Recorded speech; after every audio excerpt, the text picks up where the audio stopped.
Paulus tahu dunia ini medan pertempuran. Dunia apa? Karena dunia medan pertempuran, maka orang akan berhadapan dengan peperangan, baik orang kaya, baik orang kota, baik orang pintar, baik orang. Paulus mendefinisikan musuh kita ada dua. Ada berapa? Dua. Pakai bahasa Indonesia bilang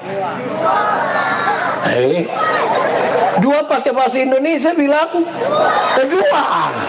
Pakai bahasa Timur bilang, pakai bahasa sabu, bahasa rote.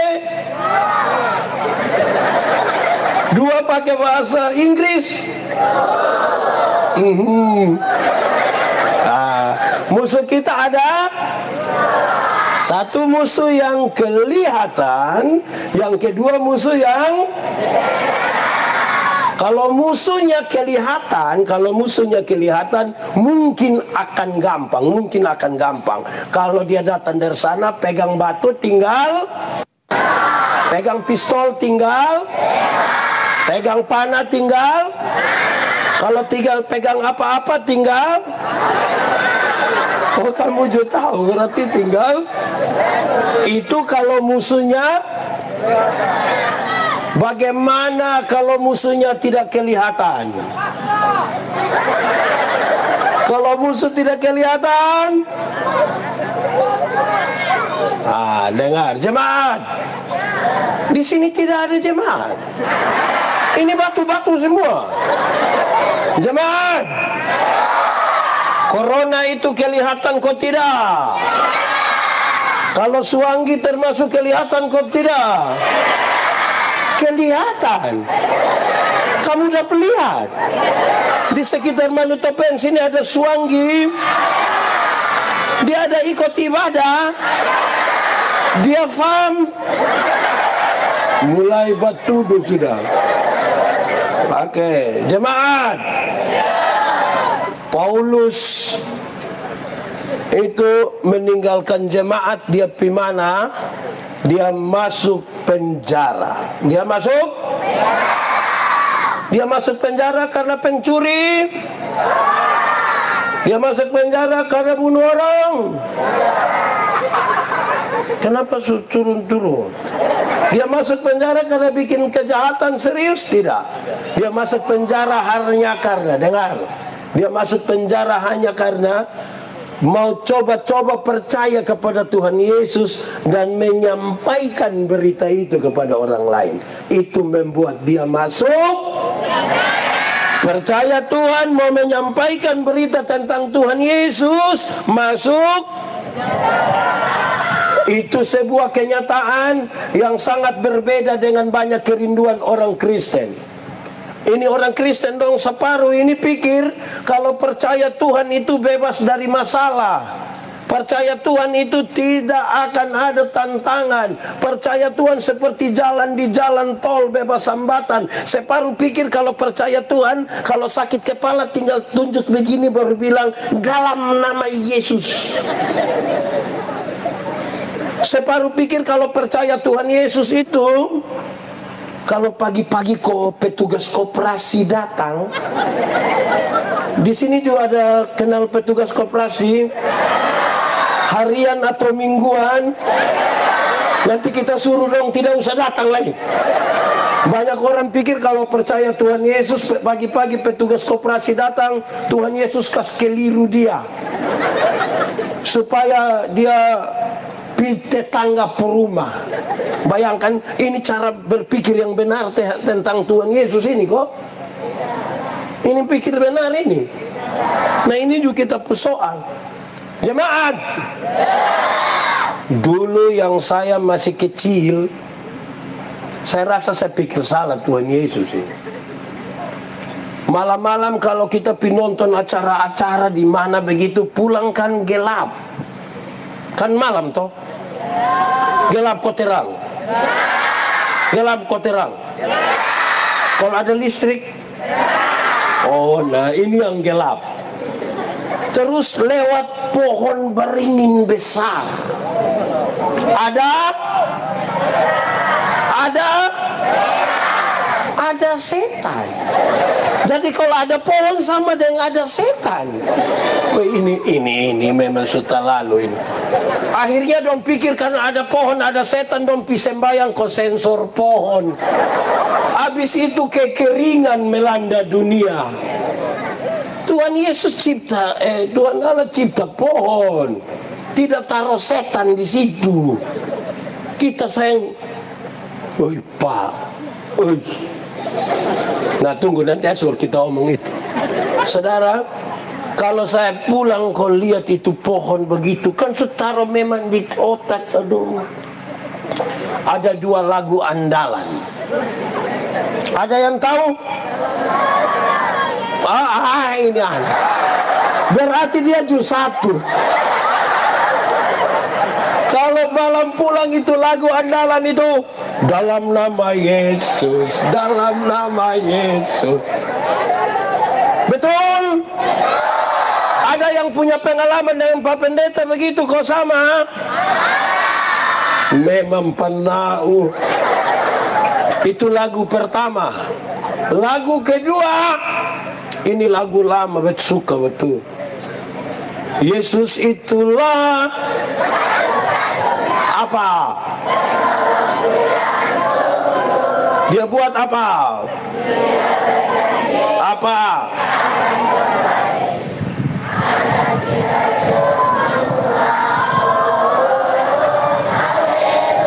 Apa?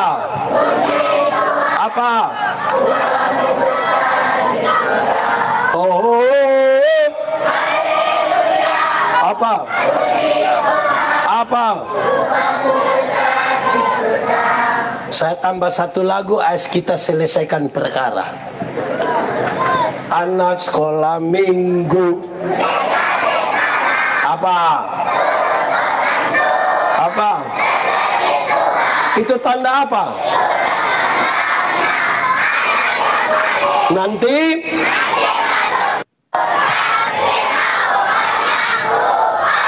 sesat. Kenapa sesat? Dengar, ajaran yang benar masuk surga karena kasih karunia.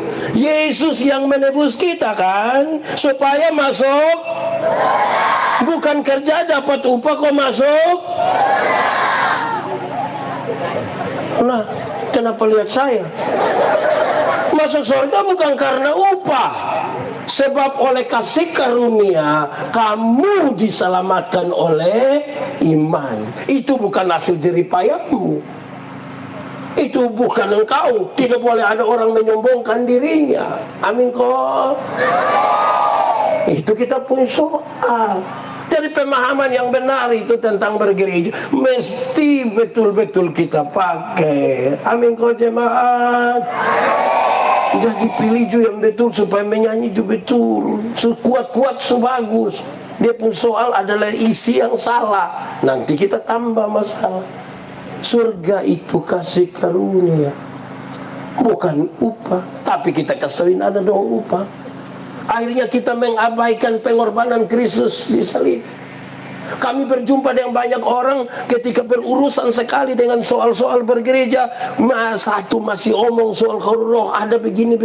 Saya tanya orang, masih percayakah engkau pada pengorbanan Kristus di sorga?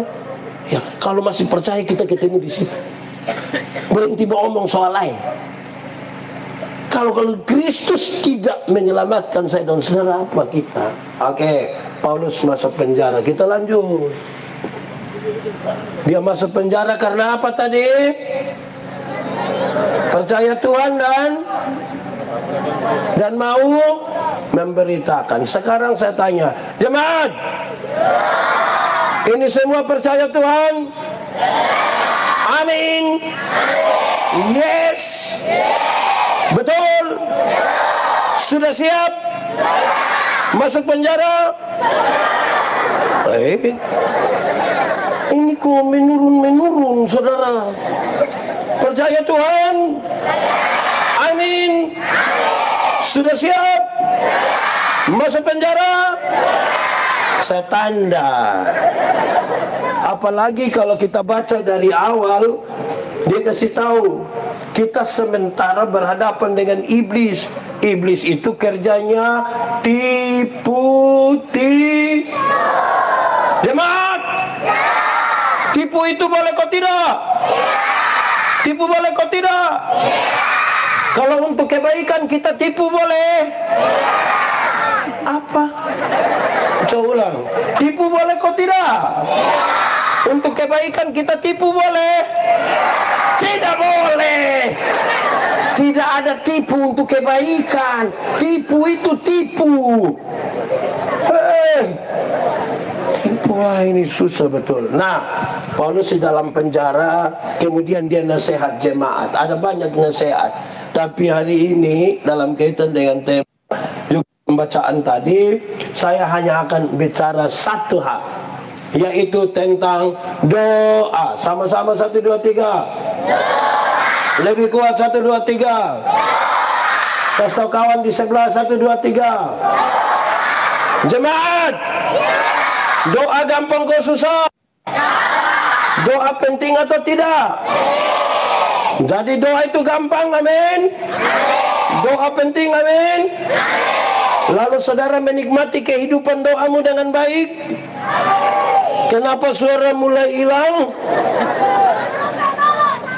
Orang Kristen itu tahu doa penting, doa gampang, tapi banyak orang bermasalah dalam doa. Bahkan doa jadi tekanan bagi orang Kristen. Kenapa? Kalau kita panggil yang muda-muda, habis itu kau datang berdoa di sini.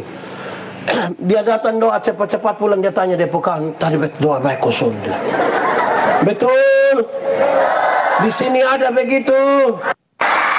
Dia pakai baju warna. Jemaat, ada orang cerewet sekali di ini Manutapen ini. Tapi kalau kita bilang, Bu, habis ini Bu doa makan, dia bilang lu sembarang saja. Amin. Ada di sini. Coba jujur, siapa pun Bapak? Angkat tangan, siapa pun. Ini ada yang mulai tipu ini.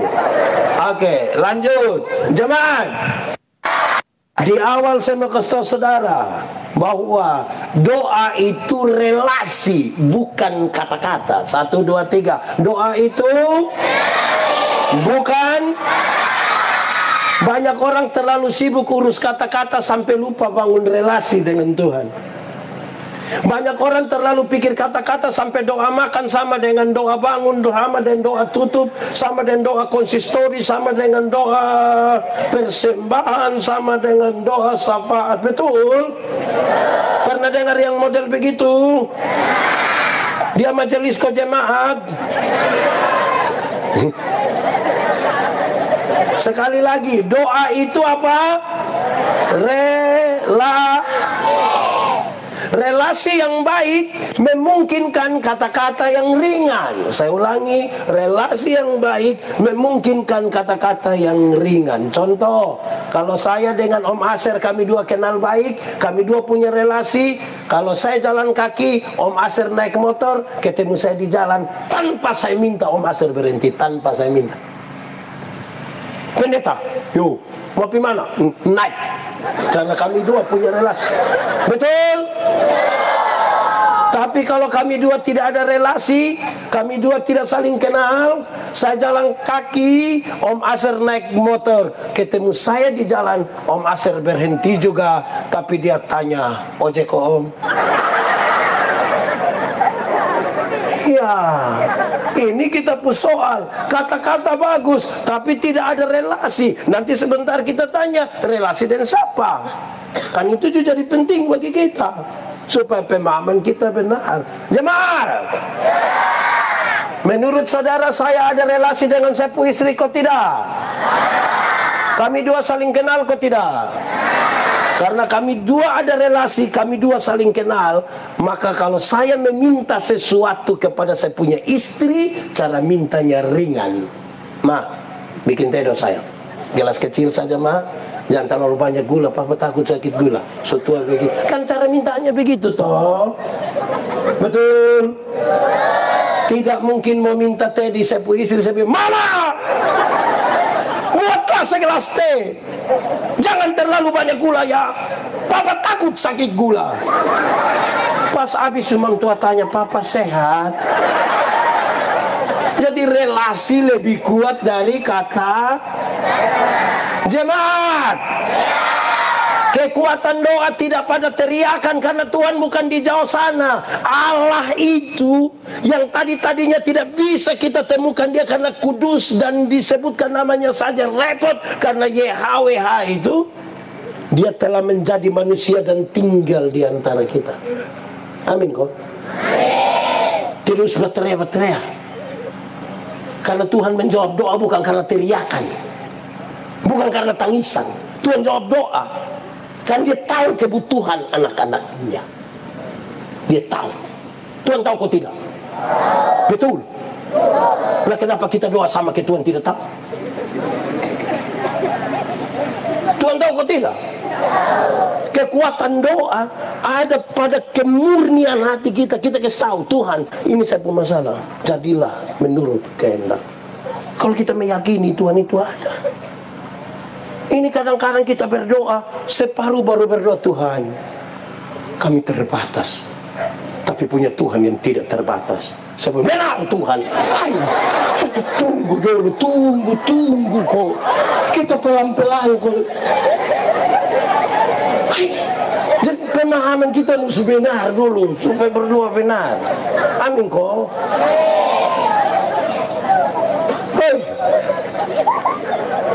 Jemaat, kalau sekedar kata-kata, saya mau kasih tahu saudara, kalau sekedar kata-kata, saudara bisa berbicara dengan orang yang tidak saudara kenal.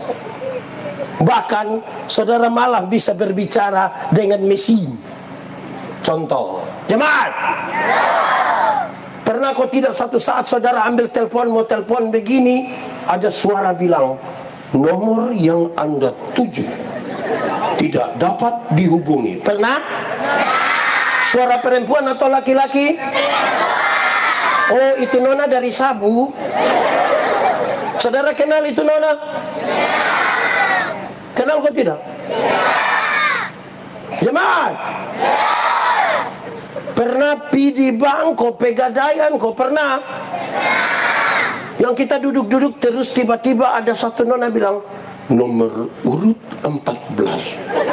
Silakan. Pernah? Dia dari Soe. Saudara-saudara, kalau kata-kata mesin itu bisa omong dengan kita. Ini belum lagi kalau saudara masuk ke mall yang besar, bukan mall Jagong yang ini, mall apa dia punya? Oke, ya le mall itu. Kalau kita masuk di situ, kita de motor, de auto sampai pas sampai ju, ada satu nona bilang, tempelkan kartu Anda. Pas kita tempel kok uang mungkin suka keluar, dia bilang, terima kasih.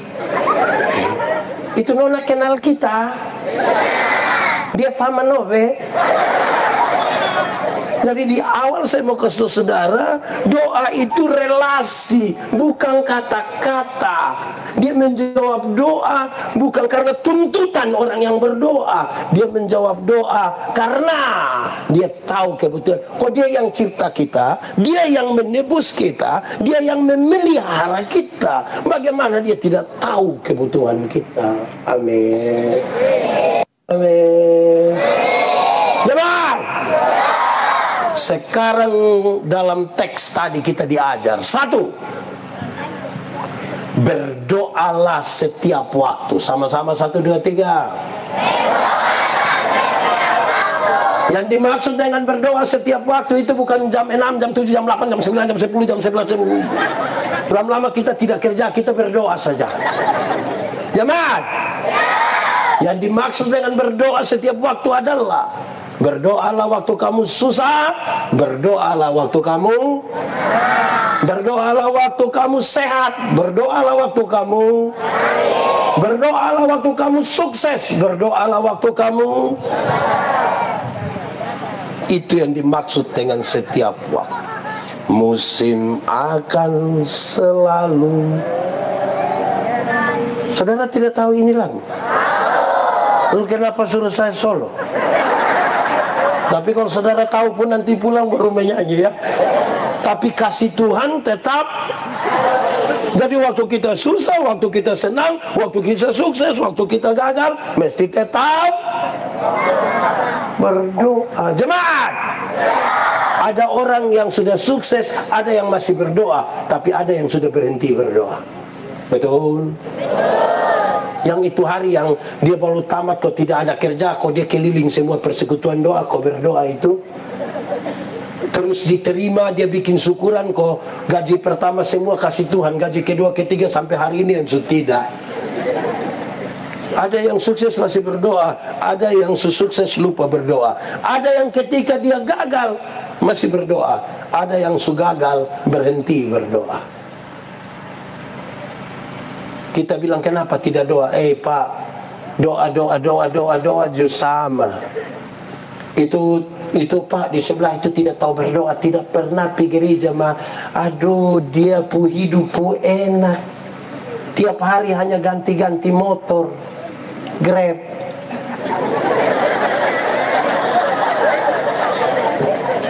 Jadi itu baik. Jemaat, manusia seringkali ditempatkan pada 3 kondisi. Berapa kondisi? 3 pakai bahasa Timur bilang. Pakai bahasa Inggris bilang. Pakai bahasa Indonesia bilang. Pakai bahasa Sabu bilang. Ada 3 kondisi. 1, ada kondisi di mana kita mau dan Tuhan juga mau. Kita mau, Tuhan juga pernah alami itu. Kita mau sesuatu, Tuhan bilang yes, pernah? Tidak pernah. Pernah kok tidak? Pernah. Saudara punya perasaan bagaimana ketika saudara mau sesuatu, Tuhan bilang boleh. Pernah? Kalau saudara pernah alami perasaan seperti apa kira-kira? Senang, sukacita, bikin kesaksian, bikin status, dia status mantap. Tuhan Yesus baik, Tuhan terlalu baik. Itu kalau dia mau, Tuhan juga. Tapi ada kondisi kedua, kita mau sesuatu, tapi Tuhan tidak mau. Pernah alami? Pernah? Banyak kali kita mau sesuatu, Tuhan tidak mau. Kita mau, Tuhan tolong kau itu nyong jadi dengan saya. Ternyata itu nyong jadi dengan kita pun teman. Wih, kekar mana kau? Betul toh? Betul. Banyak kali kita mau, Tuhan tidak mau. Kalau kita mau, Tuhan mau, perasaan kita apa? Kecewa, sedih, apalagi sakit hati, banding-banding. Tuhan nih, aduh Tuhan. Kalau kita mau, tapi Tuhan tidak. Ada kondisi yang ketiga, Tuhan mau, tapi kita tidak mau. Betul? Pernah alami Tuhan mau, tapi kita tidak mau? Pernah aku tidak? Kapan? Pernah aku tidak? In hari? Pernah? Saya kasih saudara, gampang-gampang saja. Waktu misalnya kita ada jengkel satu orang, ada orang yang saudara jengkel, dia ada di sini. Coba lihat dia pemuka. Terus kita ada jengkel ini orang karena kita pernah punya masalah. Terus Tuhan pun mau bilang begini, ampuni dia, kamu dua mesti damai, Itu Tuhan yang. Tapi kan kita masih jengkel, kita mau ampuni ke mana? Setiap kali lihat ame dia pemuka tuh, betul. Jadi sekarang mulai sadar bahwa kita sering alami itu tiap hari. Tuhan perintah banyak hal dan kita tidak mau karena sejumlah alasan. Misalnya pengampunan. Pengampunan dan pendamaian itu kan terjadi satu kali, satu paket. Ada orang mau mengampuni tapi tidak mau berdamai. Ada yang mau berdamai tapi tidak mau mengampuni. Contoh, yang mau mengampuni tapi tidak mau berdamai itu dia suka omong begini, dia suka omong begini. Pak Pendeta, untuk marah saya tidak marah. Untuk marah saya tidak marah. Kok kita tua-tua begini mau marah? Dia mau datang di rumah, silakan. Tapi untuk sapi dia, maaf. Pernah dengar itu kalimat? Atau sendiri omong? Mau mengampuni, tapi tidak mau berdamai. Di Manutapen sini ada. Itu yang fam.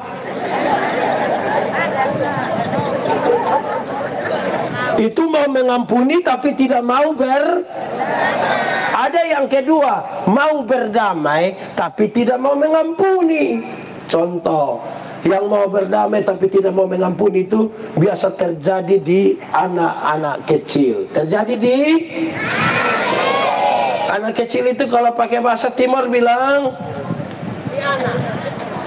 dong su heran. Anak kecil pakai bahasa Timur bilang pikir sendiri. Baik, anak kecil itu kalau main kelereng kau bakalai, dia pun bapak datang, damai. Kita ini kan badame pakai jabat tangan toh. Jadi pas papa bilang damai, itu kita pun cara damai. Orang tua bilang cium. Itu yang kau pun saudara cium. Nanti besok-besok yang kau susah bukan kelereng yang bantu, nanti saudara yang bantu. Ayo cium dia. Itu dia pun cium sama kayak Oto Solo.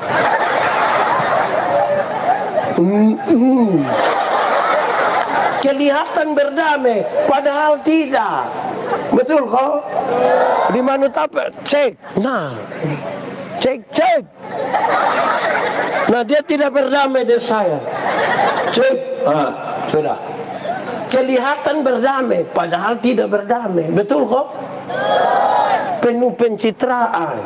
Di Manutapen sini ada. Di kita pun gereja situ ada. Gereja nama apa dulu? Peniel ada juga begitu. Dong di rayon. Karena itu dia nasihat. Ingat, berdoa setiap waktu. Kan kita ditempatkan pada 3 hal ini. Kenapa orang mesti berdoa? Orang yang berdoa itu kan dia tahu dia terbatas. Karena dia menyadari keterbatasannya, dia butuh Allah yang tidak kelihatan. Yang menciptakan dia dan tahu dia punya kekuatan di mana, keterbatasan di mana. Biasanya yang rasa diri tidak lemah itu yang dia tidak mau berdoa. Kau mau berdoa buat apa? Kalau dia rasa diri terbatas, baru dia berdoa. Amin. Kedua, tadi pertama berdoa. Aduh. Yang pertama berdoa. Kedua, berdoa dalam roh. Sama-sama 1, 2, 3. Jemaat. Yang dimaksud berdoa dalam roh itu bukan berdoa dalam bahasa roh. Apalagi kalau saudara tidak mengerti. Yang dimaksud dengan berdoa di dalam roh adalah berdoa dalam kesatuan dengan Roh Kudus. Sama-sama 1, 2, 3. Berdoalah dalam kesatuan dengan. Kenapa penting ini? Kenapa? Karena Tuhan yang kita berdoa kepadanya itu Tuhan itu kudus. Mau datang kepadanya yang kudus harus datang dalam kekudusan. Yang kudus tidak dapat bersatu dengan yang tidak kudus. Yang terang tidak dapat bersatu dengan yang gelap. Banyak orang kata-kata doanya bagus, tidak menjaga kekudusan hidupnya. Kenapa lihat saya? Hei saudara, kekudusan itu bagian di dalam kita yang Tuhan lihat. Saudara tidak akan dengar pendeta yang dipencuri. Saudara tidak akan pernah dengar. Saya berani garansi itu bagi saudara. Saudara tidak akan dengar kejahatan mencuri dari pendeta yang. Tapi saya kasih tahu saudara, saudara tidak tahu isi hati saya ketika saya menginginkan saudara punya barang-barang. Saudara tidak tahu. Itu Tuhan yang tahu. Berdoa jaga kekudusan, bukan jaga kata-kata. Tanggalkanlah kasutmu, sebab tempat di mana engkau berdiri itu kudus. Tanggalkan kasut. Kudus. Dia terang tidak dapat bersatu dengan gelap. Saya mau tanya, jemaat, kalau kita di terang bisa lihat orang di gelap? Orang di gelap bisa lihat kita di terang? Lalu kenapa banyak orang di terang ini dia kembali di gelap? Karena dia suka begini. Apa itu? Di sini ada yang tukang meloi. Tunjuk. Dia kalau meloi begini tidak lama dia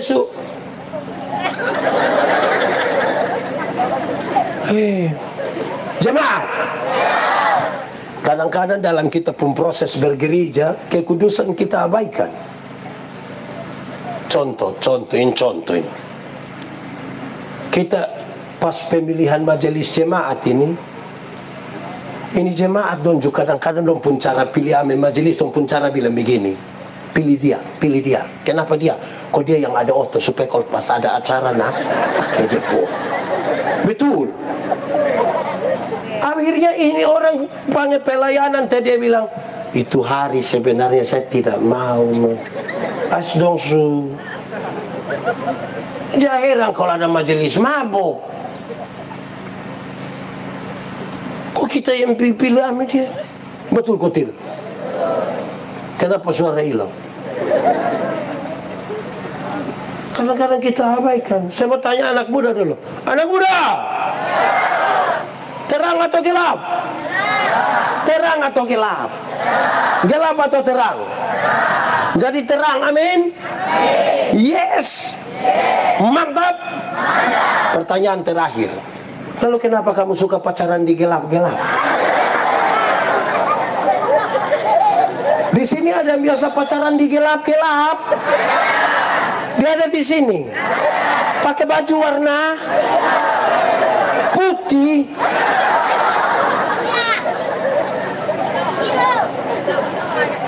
Jadi saudara-saudara, kudus itu syaratnya. Jaga kekudusan. Baik, jemaat. Roma 8 ayat 28. Ini kalimat banyak orang kutip, bikin di status. Allah turut bekerja untuk mendatangkan. Sebelum ayat 28 ada ayat 26-27 yang kira-kira di penyampaian begini. Dengar. Roh berdoa untuk hal-hal yang tidak terkatakan.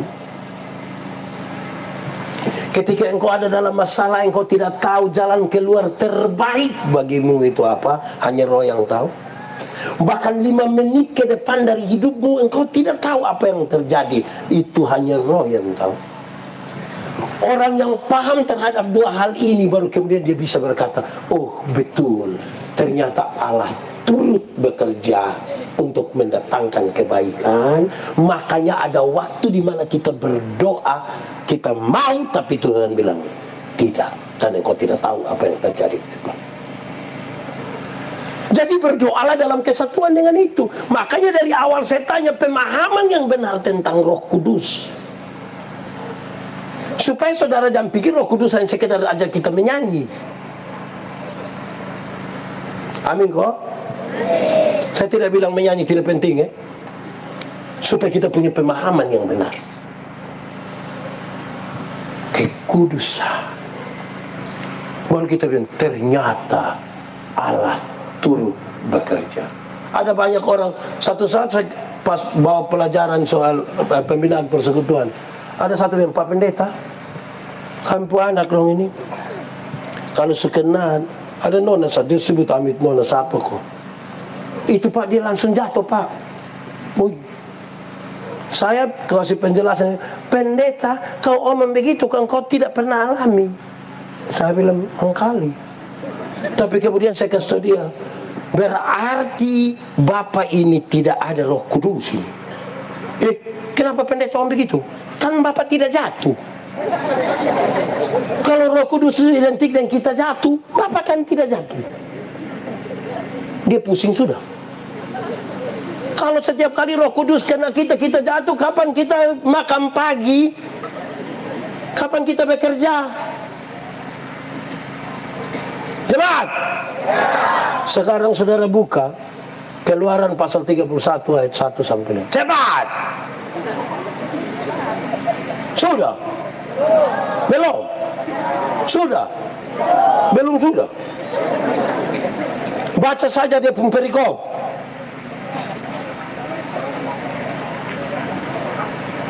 Oh, sudah. Saya jengkel. When orang di mana tapenin saya senang dong. Saya jengkel dong senang. Dia pun perikop bilang, Besalel dan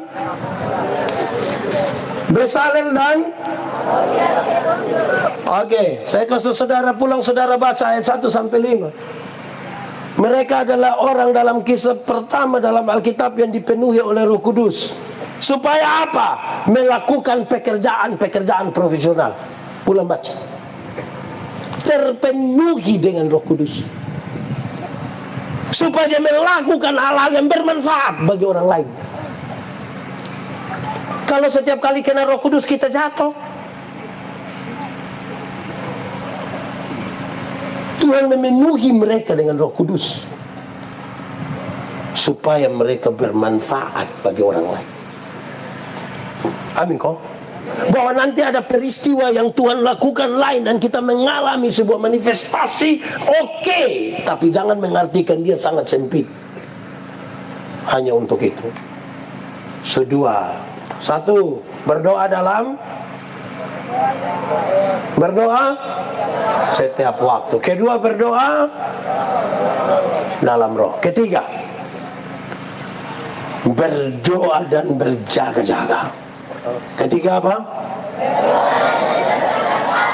Jemaat, yang dimaksud berdoa berjaga-jaga itu bukan berarti sama ke kita di asrama kok don doa don tutup lampu ikan. Karena habis doa ikan su hilang. Bukan. Pernah alami kok pi camping di mana atau tinggal di asrama mana, doa makan habis itu kaki ayam hilang. Jadi ada separuh berdoa dia tutup dia pun nasi. Jemaat, yang dimaksud dengan berdoa dan berjaga-jaga itu begini. Bagian kita maksimalkan, lakukan bagian kita dengan baik. Bagian Tuhan itu Tuhan yang atur. Amin. Bagian kita maksimalkan, bagian Tuhan itu Tuhan yang atur. Amin kok. Saya mau kasih tahu saudara, jangan dengar begini. Jemaat, mujizat itu ada, tapi saudara jangan bersandar pada mujizat. Mujizat itu areanya Tuhan. Yang kita punya kita maksimalkan. Tuhan Yesus puasa 40 hari 40 malam. Iblis Satan bilang, Yesus kalau engkau anak Allah, rubah batu itu jadi roti supaya engkau makan. Tuhan Yesus rubah kok tidak? Dia bisa rubah kok tidak? Lalu kenapa dia tidak merubah? Pertama, dia tidak mau ikut perintah iblis.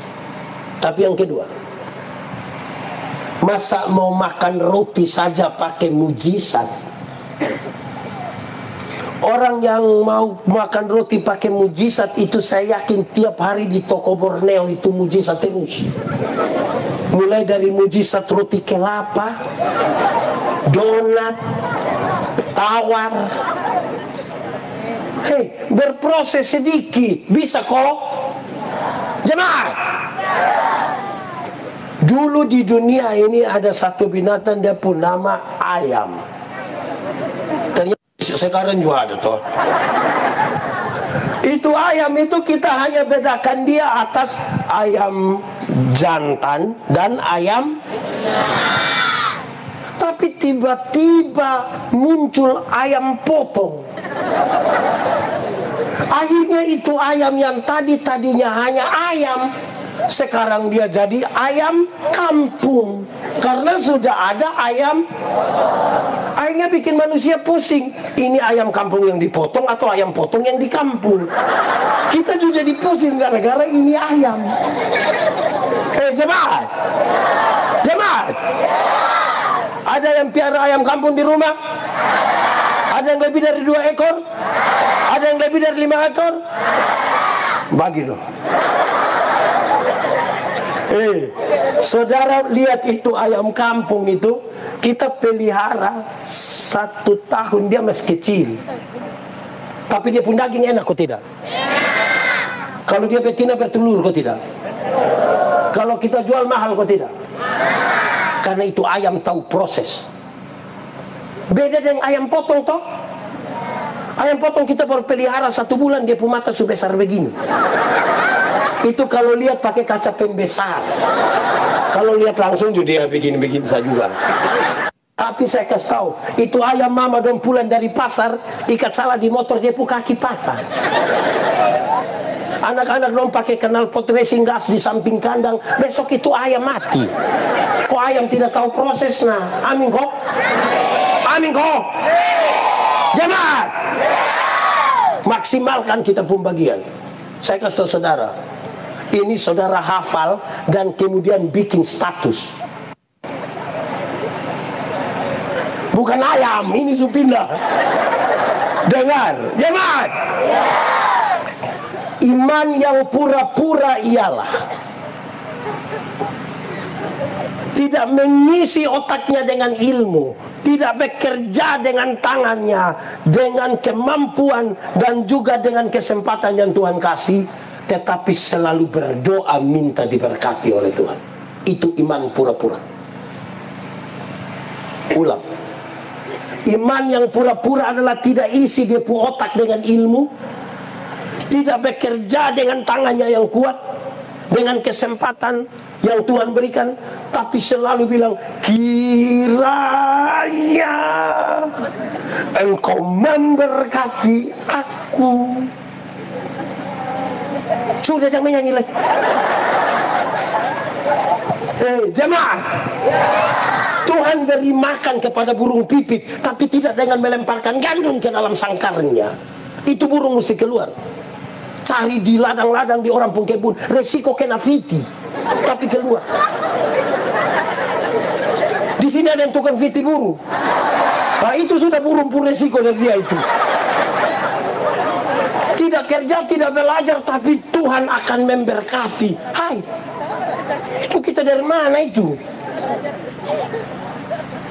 Jangan bikin Tuhan itu seperti kenop. Tendes ikut kita pun mau, tendes ikut kita pun mau. Tuhan memelihara orang yang tahu menjaga diri. Amin kok. Saudara tidak amin juga ini, amin ini.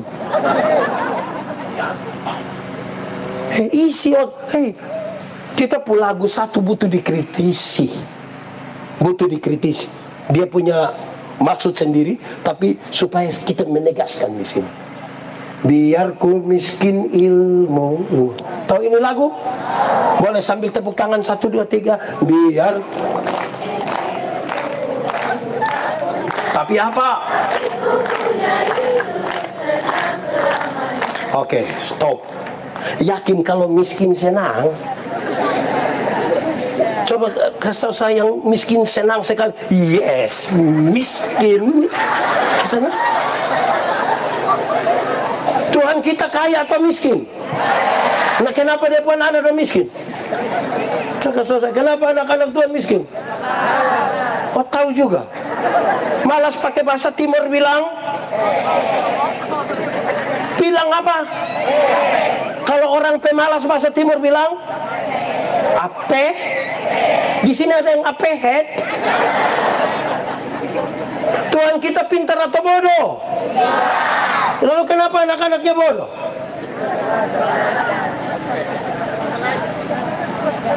Jemaat, saya mau kasih tahu saudara, kepintaran itu terbatas, maka kita bisa kejar. Kepintaran itu terbatas. Contoh, kita pergi rumah sakit. Orang kalau makin pintar mengerucut ke satu hal. Kita pergi rumah sakit, dokter, saya sakit. Dia periksa. Oh, pendeta, ini THT. Di situ. Kita pergi sana, dia periksa. Oh, Pak Pendeta, ini bagian telinga. Kita pergi di telinga. Sampai di telinga, aduh pendeta, ini telinga kiri. Kita pergi di telinga kiri. Kita sampai di situ, pendeta, ini bagian genderang telinga. Di sana. Pintar mengerucut ke satu hal, pintar terbatas. Bodoh itu yang tidak ada batas. Meleleh saja meleleh. Iya, maka Tuhan tidak suka orang bodoh. Amin kok. Belajar. Bodoh dan tidak tahu sama kok beda. Bodoh dan tidak tahu sama kok beda. Beda nah. Revo. Tidak tahu ialah kok memang tidak dikasih tahu. Kalau dia salah jamar, kok memang. Tapi bodoh ialah Kestau. Jelas? Jemaat, terkoneksi. Saya kasih contoh antara apa yang kita imani, kita kerjakan, kita ucapkan. Ada yang punya kios di sini? Setelah dengar khotbah ini terus ada yang pulang, dia bilang, anak-anak mau tidur atau mau pulang saja. Kios tidak usah ditutup. Terus anak-anak bilang, kenapa tidak tutup kios mama? Kita sudah habis, lu takut. Menurut saudara besok gula masih ada? Menurut saudara besok beras masih ada? Itu beras mutasi ke? Jadi bagian kita kerjakan. Amin. Mati hidup Tuhan yang atur. Amin. Itu soal iman. Yang iman dia kasih tahu otak. Yuk, lu tahu kok tidak? Tidak tahu. Kalau lu belum kasih tahu. Nah kasih tahu. Otak. Mati hidup itu Tuhan yang atur. Oh, jadi otak. Tolong kasih tahu kaki supaya kalau ada ototrek lari kincang ikut situ, kaki jangan lompat di tengah jalan. Bisa kok? Jelas kok? Jelas? Menurut saudara, anak Tuhan karena tabrak tidak mati? Jadi yang kita iman ini dipikir dan baik, digerakkan supaya kita ikut. Jemaat, ada masa depan dalam tangan Tuhan. Amin. Saudara meyakini itu? Ada masa depan. Amin. Tuhan menyiapkan masa depan bagi anak-anakmu. Amin. Koma. Tapi yang antar itu anak dong pergi sekolah, bukan Tuhan yang antar. Siapa yang antar? Siapa yang antar? Atau siapa di Manutapen ini yang kan dia terlalu sibuk, dia pagi-pagi berdoa, Tuhan saya sibuk, jadi Tuhan tolong jemput anak dorang.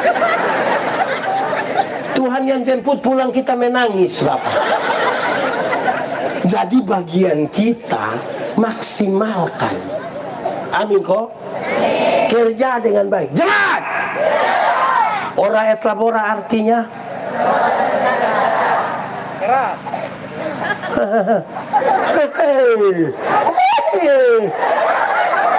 kadang-kadang saya suka yang itu.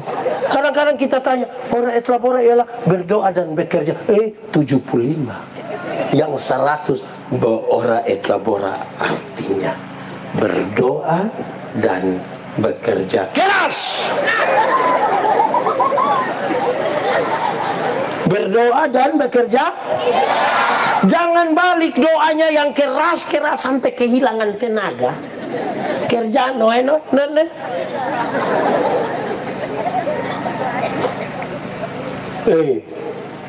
Jemaat Indonesia, tahu Indonesia? Yang mana? Indonesia ini negeri yang kaya.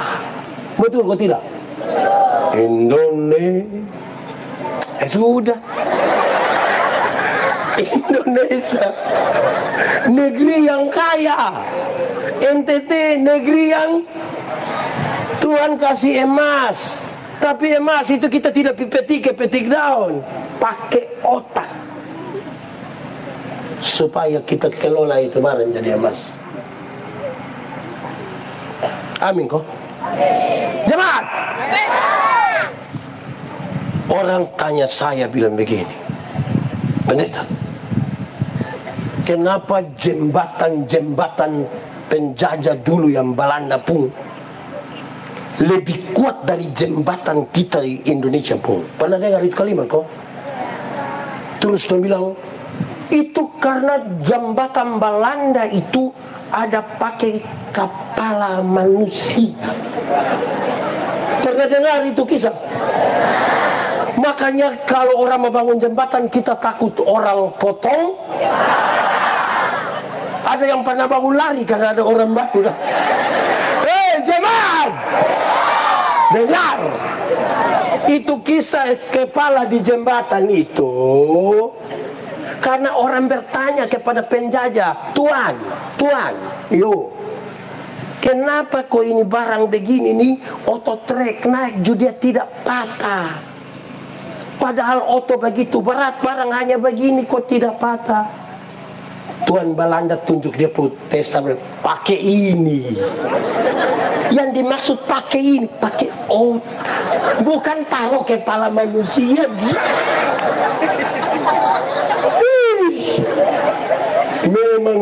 Memang kita butuh pemahaman benar. Amin kok?